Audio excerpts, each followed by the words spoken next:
आज की मेरी वीडियो है रामायण का 5वां संपान सुंदरकांड के बारे में। कहते हैं सुंदरकांड रामायण का एक ऐसा अध्याय है जो राम जी की विजय के बजाय हनुमान जी की साहस, बुद्धि और उनके समर्पण को बताता है। सुंदरकांड जो है वो रामचरितमानस का इतना प्यारा महत्वपूर्ण इसलिए है क्योंकि इसमें हनुमान जी को केवल एक सेवक के ऊपर उठाकर एक ऐसे नायक के रूप में स्थापित किया है जो असंभव को संभव कर देता है। इसलिए सुंदरकांड और रामायण की बाकी चौपाइयों में उसका महत्व जो है थोड़ा सा डिफरेंट सा दर्शाता है।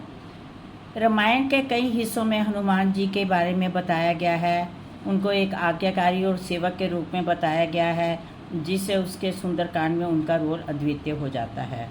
सुंदरकांड में उनको एक हनुमान जी की शक्तियों का प्रयोग बताया गया है कि कैसे उन्होंने अपनी शक्तियों का प्रयोग करके समुद्र को लांघा और उनको लंका में जो है वो जाकर विजय किया।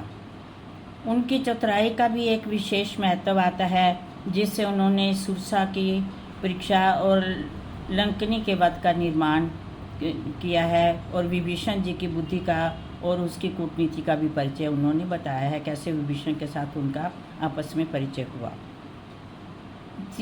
चौथी बात यह आती है कि सुंदरकांड में अहंकार से मुक्ति और सच्ची भक्ति का विशेष जो है महत्व है। जैसे लंका दहन है, अशोक वाटिका में जाकर सीता जी का पता लगाना, फिर आकर उन्होंने राम जी को हनुमान जी ने आकर सारा कुछ बताया कि कैसे सीता माता रहती हैं, और ये सब कुछ उनके सफलता और गुणगान का सारा वर्णन किया गया है, जो कि उन्होंने खुद नहीं किया।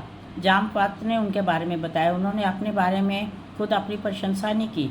हर व्यक्ति अदरवाइज तो अपनी प्रशंसा खुद करता है, मैंने ये किया, मैंने वो किया, पर हनुमान जी ने यहाँ पर ऐसा नहीं किया, क्योंकि हनुमान जी की जो गुण थे, उनकी जो विशेषज्ञता थी, उनको जामवंत जी ने ही सारा उनको उनके बारे में बताया।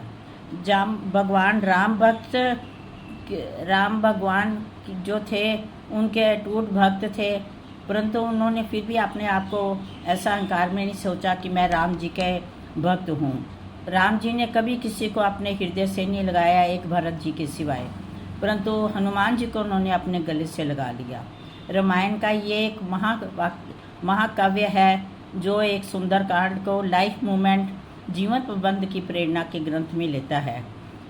वैसे तो रामायण एक महाकाव्य है, पर जो एक सुंदरकांड का अध्याय जो है वो एक मतलब कि लाइफ मैनेजमेंट के बारे में, उनके जीवन प्रबंधक के बारे में हमें प्रेरणा देता है।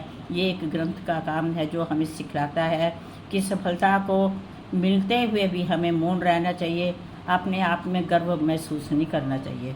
सुंदरकांड में यही सब कुछ एक विशेष अलग सी बातें हैं जो कि एक बताई गई हैं, और रामायण में जो सुंदरकांड का पाठ है और बाकी रामायण के अध्यायों से एकदम डिफर है, अलग दर्शाता है और हनुमान जी के बारे में हमें बताता है। श्री हनुमते नमः। जय सिया राम, जय हनुमान जी।